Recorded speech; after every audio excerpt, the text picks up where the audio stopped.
sunnah sebenarnya kita mesti belajar fikih juga. Kalau kita tidak mempelajari fikih, maka tak akan lengkap pengertian dan pemahaman kita terhadap sunnah Rasulullah SAW. Kenapa?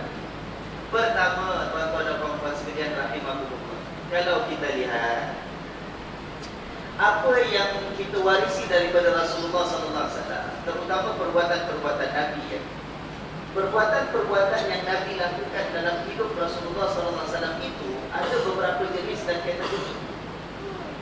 Kalau kita perhatikan sebagai contoh, di antara perbuatan-perbuatan Nabi itu, Nabi buat supaya kita ikuti, jadi sunnah pada kita, untuk kita contohi, kita jadikan tauladan je lah. Nabi bangun malam sebagai contoh, hidupkan malam dengan ibadat, bukan supaya kita contohi. Nabi bila datang bulan Ramadan, Nabi rendah diri, Nabi banyak beristighfar, Nabi pun melaksanakan ibadah puasa sepanjang bulan Ramadan. Itu yang Nabi lakukan, dan itu untuk kita contohi juga. Itu secara umum. Apa yang Nabi lakukan untuk kita contohi. Tetapi tuan-tuan dan puan-puan sekalian, kita perlu faham juga, kadang-kadang ada perbuatan yang Nabi buat sebenarnya khusus untuk Nabi saja, dan kita tidak boleh contohi. Tidak menjadi ikutan kepada kita. Contohnya apa ya? Contoh agak-agak. Apa agak contoh? Ada benda ataupun perkara yang Nabi lakukan, tapi untuk Nabi seorang saja, kita tak boleh buat. Apa dia agak-agak? Kahwin. Kita boleh kahwin. Siapa cakap kita tak boleh kahwin? Kita boleh kahwin. Nabi kahwin tak? Sunnah Nabi tak? Tapi kita hanya boleh bernikah, mempunyai isteri dalam satu masa, maksimum paling ramai Berapa? Takkan tuan-tuan tak tahu. Biasanya soalan ni memang bapak-bapak jawab dulu kan. Berapa paling ramai dalam satu masa? 4. Betul tak? Itu telah ditetapkan oleh Allah. Ya. Sampaikan ada sahabat yang bila masuk Islam mengatakan, ya Rasulullah, masa jahiliyah dulu aku ada 10 orang isteri. Sekarang aku dah masuk Islam, macam mana? Nabi kata, pilih, lepaskan 6 dan kekalkan hanya 4 sahaja. Maknanya apa? Tak boleh lebih daripada 4 dalam satu masa. Tetapi Rasulullah SAW berumah tangga, ramai tak isteri Nabi? 2 orang ke? 3 ke? Lebih daripada 4, tuan-tuan dan puan-puan sekalian. Nah, jadi perbuatan ini dilakukan oleh Nabi. Apakah menjadi ikutan untuk kita? Tidak. Boleh kita contohi? Jangan. Ini special hanya untuk Rasulullah SAW. Nampak tak?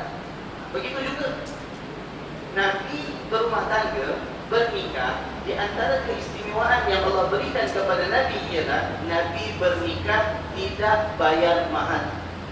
Tidak ada mas kahwin yang dibayar oleh Nabi SAW.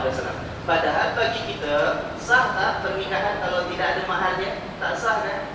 Boleh datang satu orang mengada-ngada action, kata Tok tadi, saya nak nikah tak ada mahar-mahar, ni apa ni, Nabi nikah pun tak ada mahar, kata dia. Orang macam ni hantar pergi masuk darjah 1 balik saja.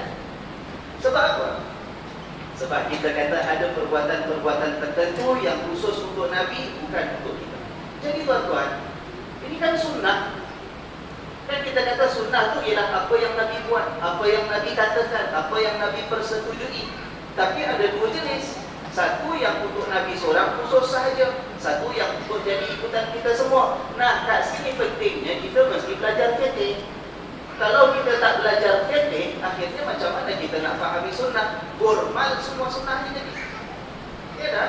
Itu yang akhirnya datang orang yang mengada-ngada, dia kata Quran cakap sebenarnya boleh kahwin 10 kata. Padahal dalam Quran kata fankihu ma taba lakum minan nisa'i matna wa thulatha wa ruba'. Kamu nak bernikah, nikahlah mana yang baik isteri untuk kamu, sama ada waktu kahwin 2 ataupun 3 ataupun 4. Bukan Quran kata demikian. Datang orang ni kata itulah 10 kata dia. Pasal 2 campur 3 berapa? 5 campur 4 berapa? 9. Memang yang rata-rata kalau orang kahwinkan 9 campur 1, yang originalnya 1 berapa? 10 kata dia. Ini orang yang tak faham. Kenapa?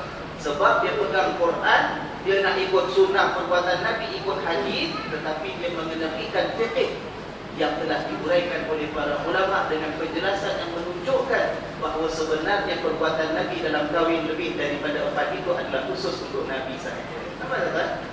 Sebab itu bila nak faham sunnah mesti belajar pendek juga.